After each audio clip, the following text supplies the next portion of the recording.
이 시간 말씀 열매로 피어나다라는 제목으로 하나님의 말씀을 함께 나누도록 하겠습니다. 7주 동안 시리즈 설교를 합니다. 오늘은 그 두 번째 시간이고요. 이 7주 동안 우리 평촌교회 하나님께서 주신 비전과 또 7가지 중요한 핵심 가치를 함께 나누고자 합니다. 하나님께서 우리 평촌교회 가운데 주신 이 두 가지 비전이 있죠. 첫 번째는 하나님께 가까이, 더 가까이입니다. 하나님께서 주신 은혜를 하나님 앞으로 더 가까이 나가서 우리 평촌교회 성도님들은 다 받아 누리길 원합니다. 그래서 하나님을 위해 멀리, 더 멀리, 한 영혼을 위해서라도 복음을 전하기 위해, 사랑을 전하기 위해 하나님을 위해 멀리, 더 멀리 나가는 것이 두 번째 우리 평촌교회 비전입니다. 이 하나님의 비전을 우리가 이루기 위해서 이제 7가지 중요한 영역이 있습니다. 예배, 말씀, 기도, 양육, 공동체, 사역, 선교입니다. 이 7가지 영역들을 하나씩 나누면서 어떻게 하면 하나님께로 더 가까이 갈 수 있을지, 또 하나님을 위해 멀리, 더 멀리 갈 수 있을지 하나님의 뜻을 함께 나누도록 하겠습니다. 오늘은 그 두 번째 핵심 가치 말씀에 대해서 하나님의 은혜를 함께 나누고자 합니다. 제가 인터넷에서 한 뉴스를 보게 되었는데요. 뉴스의 제목이 이것이었습니다. 800년 전 호박 씨앗, 경이로운 생명력이라는 타이틀이었습니다. 어떤 내용인가 보았더니 미국 위스콘신 매노모니주 일대에서 약 800년 전에 제작된 토기가 발견이 된 겁니다. 이 토기를 열어보았더니 그 안에 호박씨가 가득히 담겨져 있었다고 합니다. 이 소식이 전하여지게 되었을 때 캐나다의 대학생들이 그 씨앗을 직접 심어서 발화를 시켜보겠다고 요청을 했답니다. 그래서 일부 샘플이 전달되어지게 되었고요. 대학생들이 이 씨앗을 심어서 이제 열매를 맺으려고 했는데 처음에는 실패를 했는데 결국은 성공을 하게 되었다고 합니다. 그래서 사진에서 이렇게 볼 수가 있는데요. 이제 토기에 담겨져 있는 이 호박씨, 이 호박은 지금 이제 멸종된 호박이었는데 이번에 새롭게 또 심게 되어서 이런 새로운 호박이 열리게 된 겁니다. 여러분, 씨앗이 정말 대단하지 않습니까? 800년이라는 시간이 흐른 겁니다. 그런데 그 씨앗을 땅에 심었더니 그 씨앗이 자라서 열매를 맺은 겁니다. 여러분, 씨앗은 정말 작고 연약한데 그 작고 연약한 씨앗 안에 생명이 담겨져 있습니다. 참 큰 잠재력, 가능성이 담겨져 있습니다. 그래서 그 씨앗을 심으면 씨앗을 통해서 열매가 열리게 되는 거죠. 그래서 성경에도 보면 이 씨앗의 생명력과 잠재력에 대해서 이야기하는 말씀들이 참 많이 있습니다. 예수님께서 겨자씨를 비유로 들어주시면서 사람의 눈에도 잘 보이지 않는 이 작은 씨앗이 심겨져 나중에 자라나게 되면 나중에 새가 깃들일 정도로 엄청나게 성장한다. 그 씨앗을 통해서 이런 일들이 일어난다라고도 설명하신 적이 있고, 또 이 겨자씨를 비유로 들어서 겨자씨만한 믿음이 있으면, 믿음을 설명하실 때 이 산을 명하여 이리로 옮겨지라 했을 때 옮겨지게 된다는 겁니다. 그 믿음의 영향력을 설명하실 때 씨앗을 들어 설명하셨다라고 하는 사실이죠. 또 한 알의 밀알이 땅에 떨어져 죽으면 많은 열매를 맺을 수 있다. 하나의 씨앗을 통하여, 그 헌신과 내어줌을 통하여서 더 풍성한 열매가 열릴 수 있음을 예수님께서는 씨앗을 들어 설명을 하셨습니다. 여러분, 이 성경에는 씨앗과 열매의 원칙이 기록되어 있습니다. 이것은 하나님께서 정하신 창조의 질서이고 원칙이고 법칙입니다. 그것이 무엇이냐면 열매가 열리기 위해서는 반드시 씨앗을 심어야 된다는 겁니다. 씨앗을 심지 않고서는 절대로 열매를 거둘 수가 없다는 거죠. 그래서 갈라디아서 6장 말씀에도 사람이 무엇으로 심든지 그대로 거두리라. 심는 것을 거두게 될 것이다라는 말씀이 있고요. 마태복음 7장 말씀에서도 좋은 나무가 좋은 열매를 낼 것이다라고도 말씀하셨습니다. 씨앗 없이 열매가 없는 겁니다. 씨앗은 시작이고 열매는 결과입니다. 그래서 여러분, 우리의 삶 가운데 무엇인가를 소망한다면, 어떤 열매를 기대한다면 그저 바라는 것만으로 그 열매를 얻을 수 없다는 거예요. 우리가 무언가를 얻기 원한다면, 이루기 원한다면, 열매가 열리기를 원한다면 그 열매가 열릴 수 있는 씨앗을 반드시 심어야 됩니다. 그것은 하나님께서 우리에게 정해주신 하나님의 질서이고 원칙입니다. 오늘 우리가 읽은 이 시편 1편 1절에서 3절 말씀을 보면 우리가 삶에서 무엇을 심어야 될지 하나님께서 우리에게 가르쳐 주시고, 그것을 심었을 때 어떤 열매, 어떤 결과가 있을지도 하나님께서 우리에게 가르쳐 주십니다. 자, 오늘 본문 시편 1편 1절에서 3절 말씀을 우리가 그렇게 한번 생각하며 묵상하면서 한번 이 말씀을 다시 한번 읽어보도록 하겠습니다. 우리 1절에서 3절까지 같이 한번 읽어봅니다. 시작. 복 있는 사람은 악인들의 꾀를 따르지 아니하며 죄인들의 길에 서지 아니하며 오만한 자들의 자리에 앉지 아니하고 오직 여호와의 율법을 즐거워하여 그의 율법을 주야로 묵상하는도다. 그는 시냇가에 심은 나무가 철을 따라 열매를 맺으며 그 잎사귀가 마르지 아니한 같으니 그가 하는 모든 일이 다 형통하리로다. 여러분, 이 말씀을 한번 보십시오. 이 말씀은 복 있는 사람에 대해서 지금 이야기를 합니다. 복 있는 사람은 어떤 사람인가? 우리 자막에 색으로 표현된 부분만 같이 한번 읽어보도록 하겠습니다. 시작. 복 있는 사람은 그의 율법을 주야로 묵상하는도다. 그가 하는 모든 일이 다 형통하리로다. 복 있는 사람은 어떤 사람인가? 하나님의 율법, 하나님의 말씀을 주야로, 밤낮으로, 아침 저녁으로 묵상하는 사람이라는 겁니다. 그러면 그 사람은 마치 시냇가에 심겨진 나무가 때를 따라 열매를 맺듯이 그가 하는 모든 일에 다 형통하다는 겁니다. 복 있는 사람의 열매가 무엇입니까? 형통입니다. 근데 이 형통의 열매를 얻기 위해서 어떻게 했는가? 말씀을 묵상했다는 거예요. 말씀에 씨앗을 심었다라는 바로 그 의미입니다. 여러분, 이 형통하다, 우리는 이 형통이라는 단어를 참 좋아하죠. 이 히브리어 단어의 이 형통이라는 단어는 차라으라는 단어인데요, 이런 의미가 담겨져 있습니다. 전진한다, 그리고 번성한다. 그러니까 형통하다, 하나님께서 주시는 형통의 의미는 형통의 열매를 받은 사람은 그의 삶에서 정체되지 않는다는 거예요. 물러서지 않는다는 겁니다. 그의 삶의 길에 한 걸음 한 걸음 하나님 주신 은혜로 전진하는 인생이 될 수 있다는 거예요.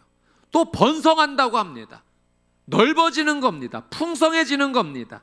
이것은 단지 물질적 풍요로움만 다가온다라는 그 의미가 아니라 그의 영육 간에 영적으로도 관계적으로도 또 도덕적으로도 삶의 전반에 풍성한 조화가 이루어져서 하나님 주시는 그 은혜를 누리는 삶, 그것이 바로 형통이라고 하는 은혜인 거죠. 제가 예전에 이 형통에 대한 재밌는 글을 한번 읽어본 적이 있는데요, 한 동생이 있었습니다. 근데 그 형을 존중하지를 않고 늘 무시했던 동생입니다. 근데 하루는 이 동생이 모르는 단어를 보게 된 거예요. 너무 그 의미가 궁금했습니다. 그 단어가 무엇이었냐면 만사형통이었어요. 그래서 형에게 질문을 합니다. 형, 이 만사형통이 어떤 의미야? 이때다 싶어서 이 형이 이 기회를 놓치지 않고 동생에게 이렇게 설명해 줍니다. 동생아, 만사형통이란 만사, 모든 일이 형을 통해야지만 다 잘 될 수 있다라는 그런 의미란다. 그러니 앞으로 형을 존중해야 돼. 여러분, 형통은 형을 통해서가 아니라 하나님을 통해야지만 누릴 수 있는 은혜인 줄 믿습니다.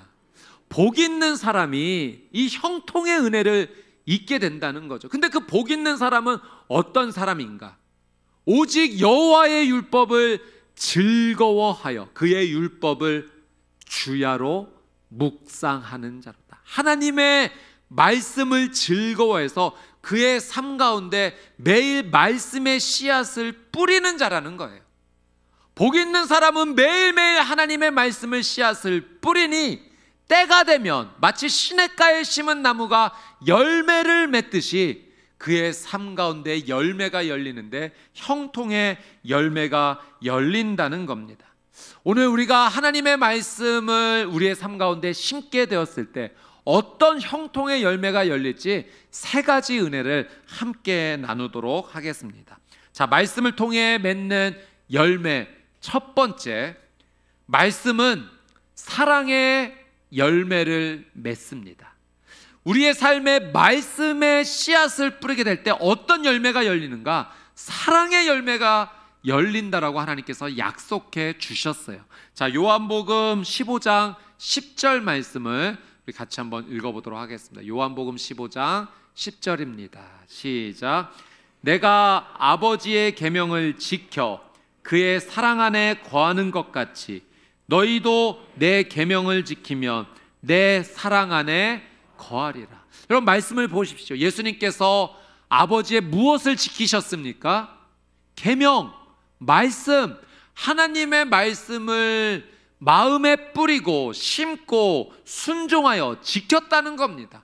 그래서 예수님이 하나님의 사랑 안에 거하는 일들이 나타났다라고 고백하고 계세요. 그래서 제자들에게도 너희도 내 계명, 나의 말씀, 그것을 지키면 무엇 안에 거하리라? 내 사랑 안에 거하리라. 말씀의 씨앗을 뿌리면 반드시 하나님의 사랑의 일들이 우리의 삶 가운데 표현된다는 겁니다. 나타나게 되어진다는 거예요.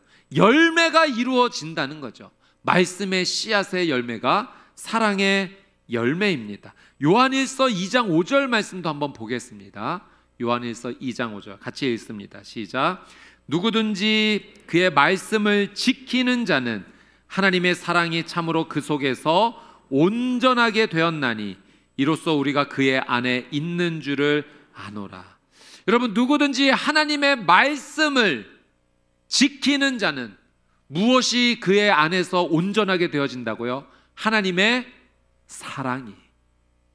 말씀의 씨앗을 뿌리면 하나님의 사랑이 그 안에서 열매를 맺는다는 겁니다. 여러분, 열매의 특징이 있어요. 열매는 내가 맺는 것이 아니라 저절로 맺어지는 겁니다. 여러분, 우리가 사랑을 하려고 할 때 한계를 느끼지 않습니까? 아무리 마음에 결심을 하고 정말 굳게 다짐을 해도 내 힘과 노력으로 하는 사랑은 한계가 있어요. 그걸 넘어서지를 못합니다. 그런데 이 한계를 넘어서는 사랑의 삶을 살아갈 수 있다는 거예요. 그건 내 힘이 아니라 하나님께서 내 안에 맺어주시는, 말씀이 내 안에 심겨졌을 때 하나님께서 열어주시는 그 사랑의 열매로 한계를 뛰어넘는 사랑을 우리가 살아갈 수가 있다는 거죠. 제가 이 경험을 참 많이 했습니다. 하나님의 말씀을 읽고 묵상하고 하나님의 말씀 앞에 가까이 있을 때, 그 말씀의 씨앗이 내 안에 뿌려졌을 때 시간이 지나면서 열매가 열리는 거예요. 사랑이 내 안에 채워지기 시작했습니다. 생각을 하는 가운데 사랑의 생각들을 많이 하게 돼요. 상대방을 생각하게 되고 어떻게 하면 도와줄 수 있을까? 상대방의 입장이 이해가 되어지고 사랑의 폭이 넓어지더라고요. 사랑의 마음이 마음 안에 채워지는 겁니다. 그리고 그 사랑을 선택하게 돼요. 행동하게 됩니다. 이건 분명히 내가 하는 것이 아니라 정말로 하나님께서 나를 이끌어 가시는 것처럼 느껴져요. 내 한계를 뛰어넘어서 사랑으로 이끌어 가시는 하나님의 은혜를 경험하게 됩니다. 가장 가까이 가족들에게 말씀의 씨앗이 뿌려지니까 제가요, 사랑한다라는 말을 더 자주 하게 되더라고요.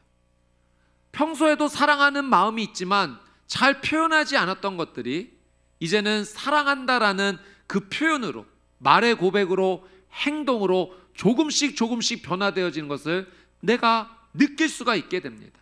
이 사랑한다는 말과 함께 더불어 자주 하게 된 표현이 있어요. 미안하다라는 표현입니다. 여러분, 이 미안하다라는 이 표현이 쉬운 것 같지만 쉽지가 않습니다. 그런데 사랑이 채워지기 시작하니 그 표현이 나오기 시작하더라고요. 여러분, 세상에서는 우리에게 그렇게 가르치지 않습니까? 미안하다는 말 끝내는 하지 말아라. 왜냐하면 내가 잘못했다, 미안하다 그렇게 말하면 그건 내가 전적인 책임이 있다는 의미니까 다 책임지겠다는 의미 아니겠는가? 그러니 잘못했어도 미안하다는 말 쉽게 하지 말아라, 그렇게 가르칩니다. 여러분, 세상에서는 자기중심적으로 또 이기적으로 살아갈 수밖에 없도록 그런 세상의 소리가 우리를 자꾸 묶으려고만 하죠. 그러나 하나님의 사랑은 그렇지 않아요. 너무나 사랑하게 되면 사랑한 나머지 미안하다는 말도 자연스럽게 나오게 됩니다. 그 미안하다는 말 한마디가 관계를 풀어주게 돼요. 정말 사랑하니까 미안하게 되는구나. 제가 경험했던 것이 한 가지 있는데 아마 여러분도 경험이 있으실 거예요. 이제 막 자녀가 태어나서 이제 얼마 되지 않았을 때 면역력이 어린아이다 보니 약하지 않겠습니까? 그러니 이런 때가 되면 감기도 걸리고 열도 오르게 되고, 근데 그 아파하는 아이를 보고 있으니까요, 아무 말도 못 알아듣는 그 어린 아기 앞에 제가 그렇게 얘기하더라고요. 아빠가 미안해. 그 아픈 아기를 보면서 사랑하는 마음이 흘러넘치다 보니까 이 아픈 게 마치 내가 잘못해서 일어난 아픔처럼 느껴지더라고요. 사랑하니까 미안하다라고 말을 하게 되더라고요. 사랑하는 여러분, 미안하다라고 가족에게 한마디만 하십시오. 오늘 집에 가셔서 배우자에게, 남편에게, 아내에게 여보 미안해 한마디 해보십시오. 그러면 그 말 한마디가 관계를 풀어주게 됩니다. 여러분, 우리 부모님이 자녀들에게 미안하다 이 말 하기 참 쉽지 않으시죠? 그러나 한번 해보십시오. 아빠 엄마가 미안하다. 그러면 자녀의 마음이 풀어집니다. 부모님에게 가셔서 어머니 아버지 죄송해요. 그 말 한마디가 사랑을 불러 일으킵니다.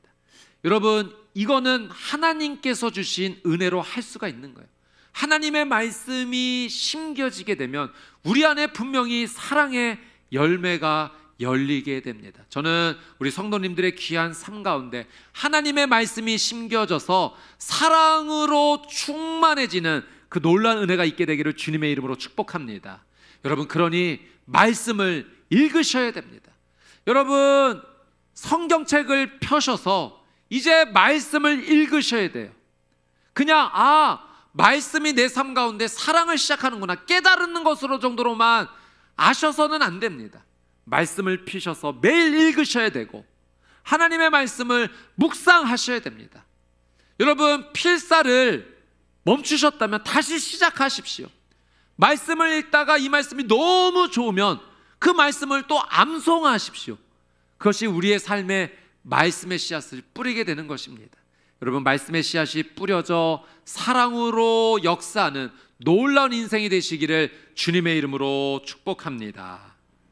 요한복음 4장 말씀에 보니까 사마리아 성의 수가성 여인이 그 은혜를 경험했던 거예요.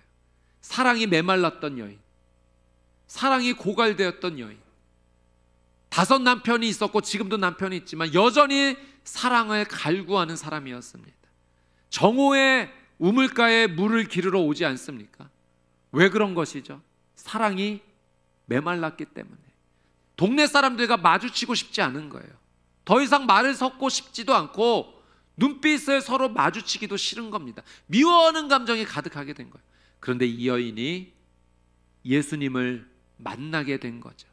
예수님의 말씀이 이 여인 안에 심겨진 겁니다. 그리고 이 여인이 변화되기 시작하고 사랑으로 채워지다 보니 어떤 변화가 일어납니까? 동네로 뛰어들어가서 그렇게 마주치고 싶지 않았던 동네 사람들에게 내가 그리스도 메시아를 만났다라면서 복음을 전하는, 여러분 사랑이 아니고서는 이런 일을 행할 수가 없는 거죠. 여러분 말씀의 씨앗을 우리의 삶 가운데 뿌리는 것은 너무나도 중요합니다. 말씀을 통하여 사랑의 풍성한 은혜를 경험하시게 되기를 다시 한번 주님의 이름으로 축복합니다. 자, 두 번째, 말씀은 치유와 회복의 열매를 맺습니다. 우리의 삶 가운데 말씀의 씨앗이 뿌려지게 되면 어떤 열매가 나타나는가? 치유의 열매가 나타난다는 겁니다. 회복의 열매가 나타난다는 거예요. 자, 시편 107편 20절 말씀, 자, 이 말씀을 우리 같이 한번 읽어보도록 하겠습니다. 시작.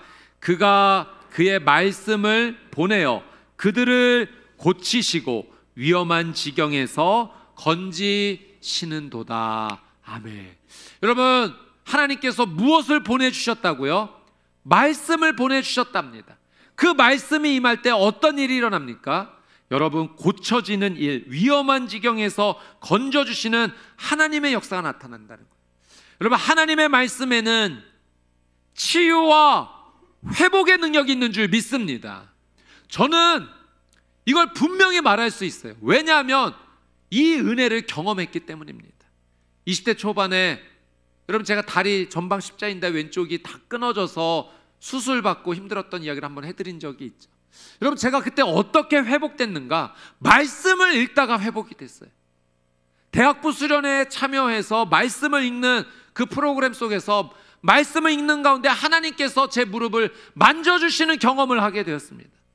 그 전까지는 물이 차고 통증이 있고 너무나 힘든 시간을 보냈는데 그 하나님께서 말씀으로 만져주시는 그 순간을 통해서 2주라는 짧은 시간 안에 물이 빠지고 무릎이 형태를 갖추고 통증이 치유가 되고 회복되는 놀라운 은혜를 경험했어요. 그래서 저는 하나님의 말씀이 치유의 능력이 있다, 말씀이 고치신다는 걸 분명히 믿습니다. 경험했기 때문에 그러죠.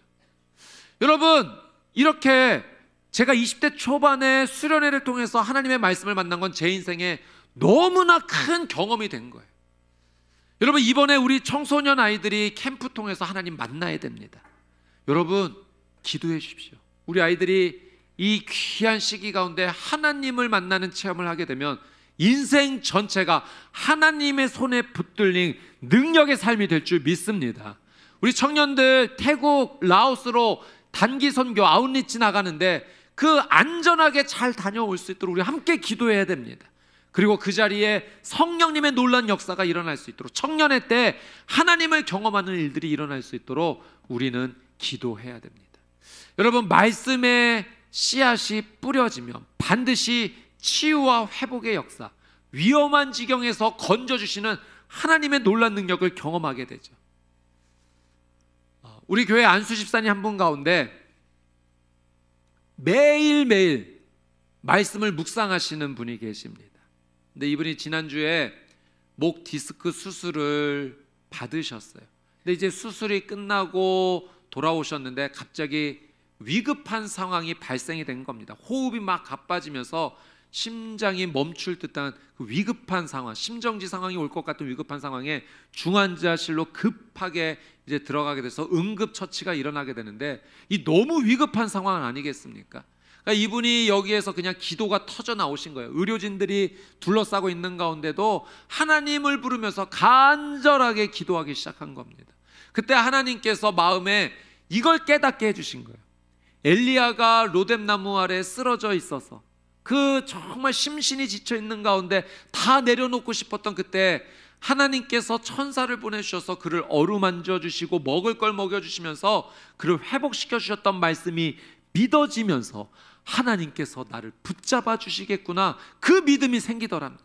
그러더니 눈앞에 환상이 펼쳐지면서 자신을 위해서 기도해 주는 중보자들이 그 방 안에 가득하게 있는 것을 보셨다는 거예요. 그리고 하나님께서 내가 너를 치유하겠다, 회복하겠다라는 그 말씀을 들려주신 것이 들렸어요.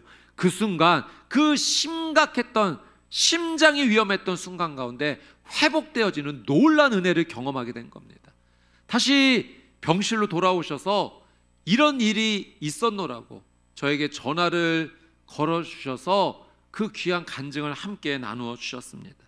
여러분, 하나님의 말씀을 우리가 붙잡으면, 말씀의 씨앗이 우리의 삶 가운데 뿌려지면 위험한 지경에서 하나님께서 우리를 건져주실 줄 믿습니다. 치유하실 줄 믿습니다. 회복하실 줄 믿습니다. 이 열매가 반드시 열립니다. 그러니 어떻게 해야 되겠습니까? 여러분, 말씀을 삶에 뿌리십시오.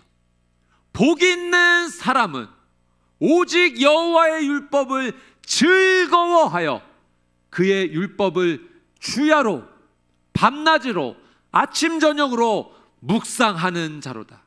그가 하는 모든 일이 다 형통하리로다.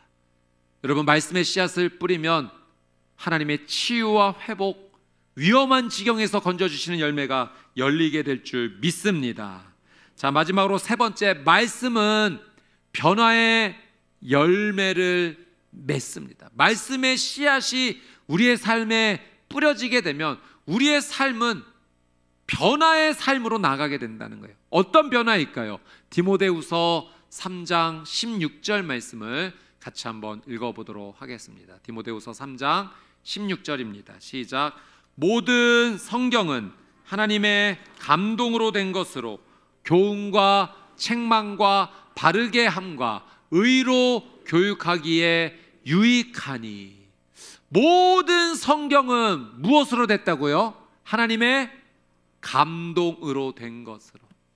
하나님의 감동으로 되었다라는 이 원어의 의미를 그대로 직역하면 하나님의 숨결이 들어갔다라는 의미입니다.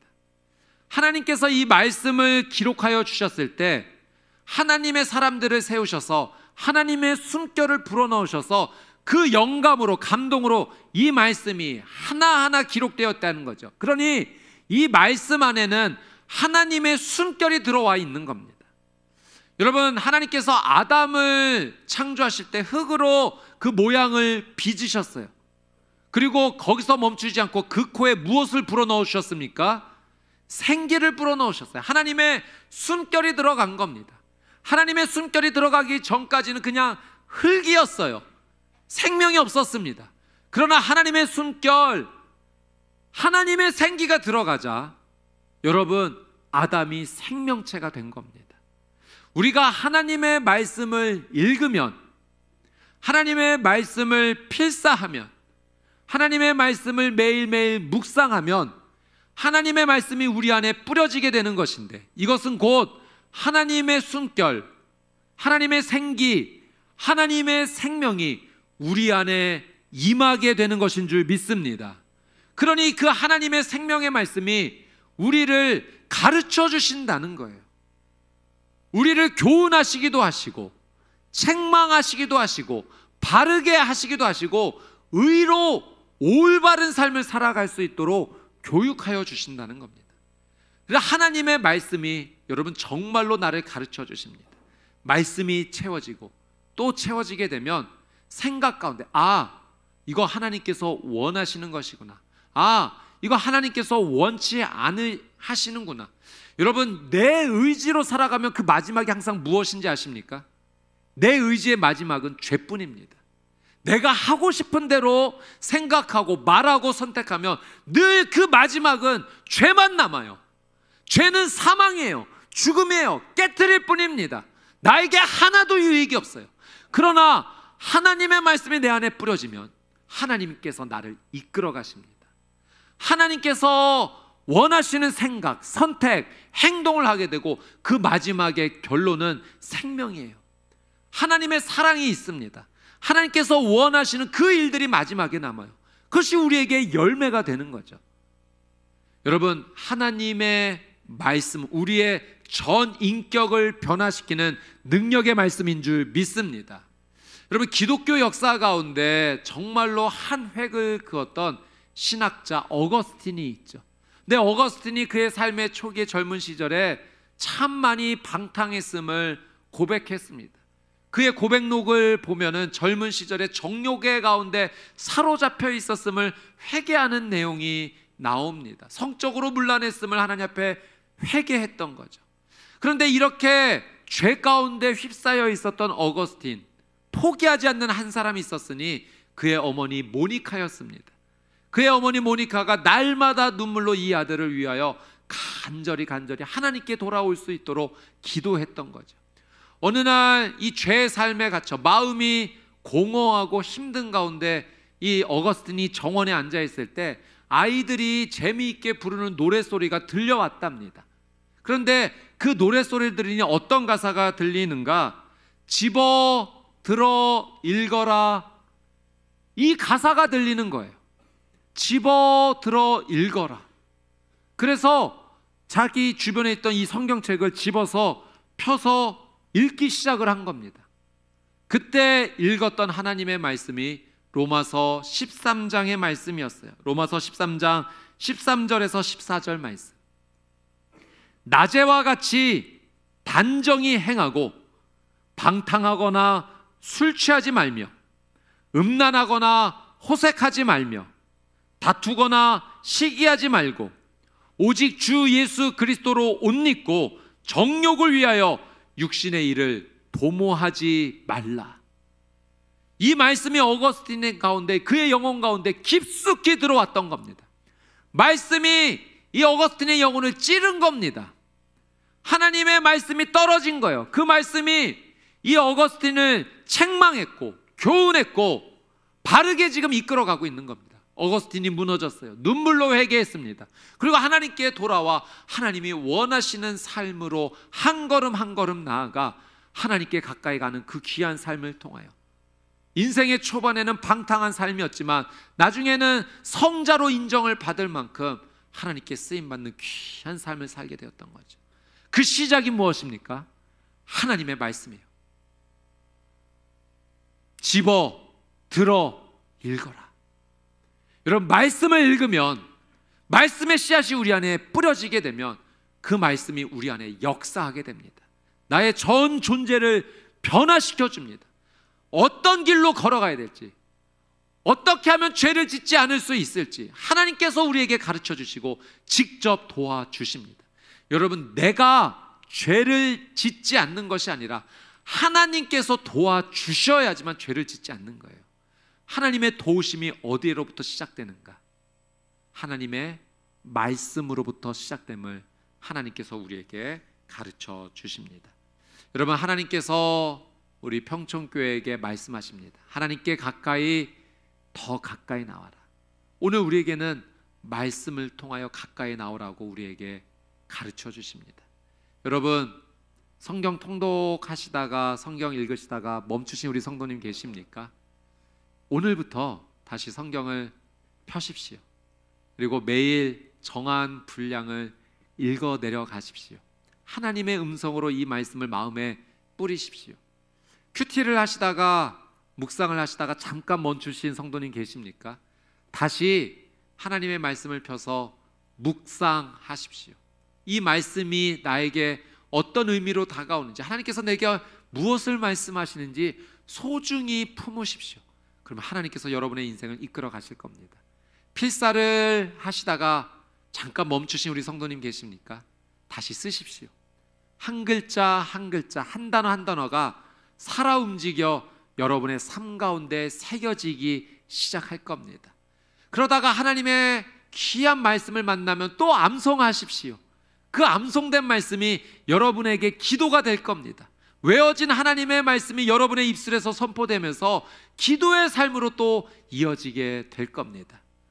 복 있는 사람은 오직 여호와의 율법을 즐거워하여 그의 율법을 주야로 묵상하는 자로다. 그가 하는 모든 일이 다 형통하리로다. 복 있는 사람 되십시오. 말씀을 삶에 뿌리는 사람이 되십시오. 여러분에게 하나님께서 주시는 놀라운 열매, 형통의 열매가 가득하게 될 줄 믿습니다. 아멘.